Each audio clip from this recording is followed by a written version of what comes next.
एक महीने बाद राजा अर्जुन का संदेश आखिरकार मगध पहुंचा। संदेश में लिखी बातों ने राजा राजेंद्र और उनके दरबार को झकझोर कर रख दिया।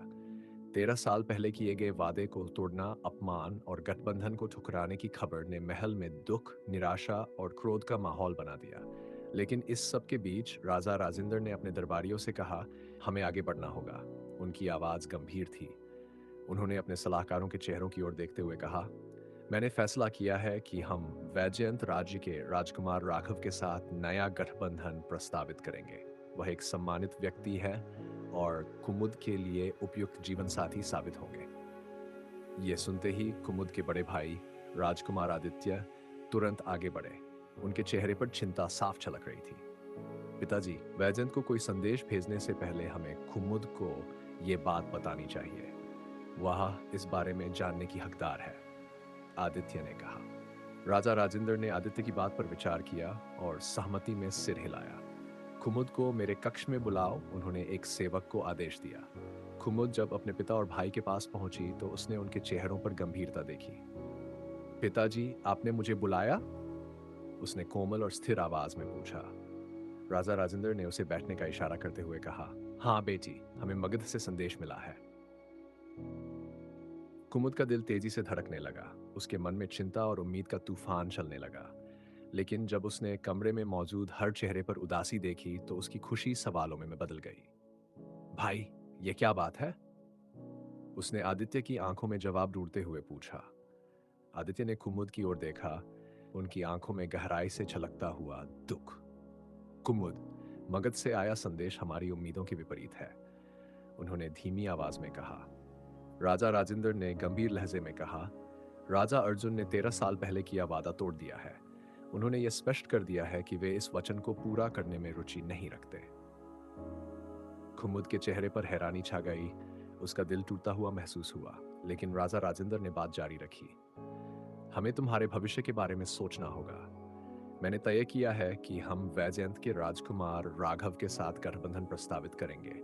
वह एक अच्छे व्यक्ति है और तुम्हारे लिए सही जीवन साथी साबित होंगे। कुमुद की आंखों में आंसू भर आए। उसने अपने पिता की ओर देखा, मानो उस पर बीता हर शब्द उसे भारी लग रहा हो। लेकिन पिताजी, उसने कांपती आवाज में कहना शुरू किया। राजा राजेंद्र का चेहरा थोड़ा नर्म हुआ, लेकिन उनका स्वर दृढ़ बना रहा। बेटी, मैं जानता हूं कि यह तुम्हारे लिए कठिन है, लेकिन हमें जल्दी निर्णय लेना होगा।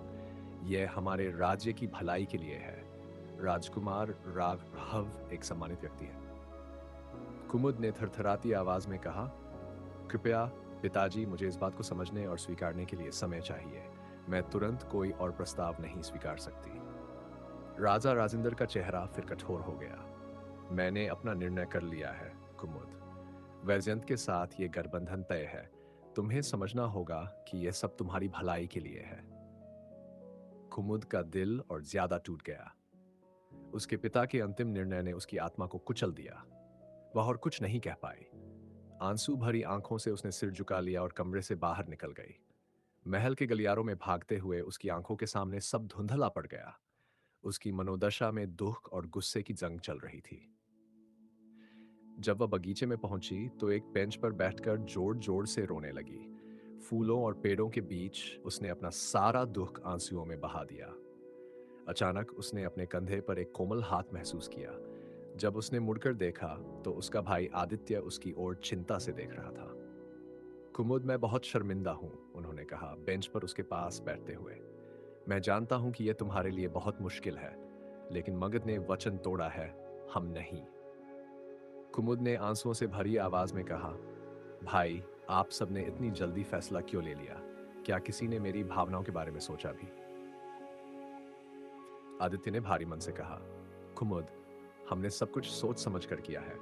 लेकिन कुमुद ने गुस्से और आंसुओं के साथ उनकी बात काट दी।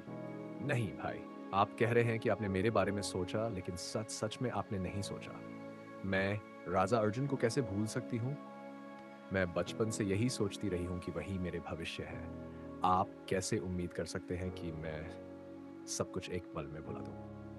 भाई, कुमुद ने खड़े होते हुए कहा, भाई, राजा अर्जुन ने वचन तोड़ा, ये उनका निर्णय था, लेकिन मेरा निर्णय भी सुन लो।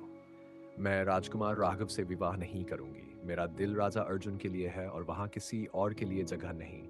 मैं अविवाहित रहूंगी। उसकी आवाज में दर्द था, लेकिन उसके शब्द दृढ़ थे।